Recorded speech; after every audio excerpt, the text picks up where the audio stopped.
ఈనాటి ఈ బంధం ఏనాటిదో పాటను లాంచీలో షూట్ చేస్తున్నప్పుడు ఒక సంఘటన జరిగింది.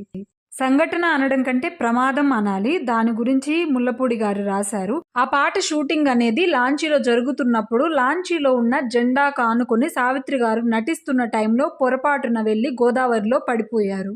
సావిత్రి గారి సారీ వెళ్ళి ఆ లాంచ్ యొక్క ప్రొఫైలర్కు చుట్టుకుంది.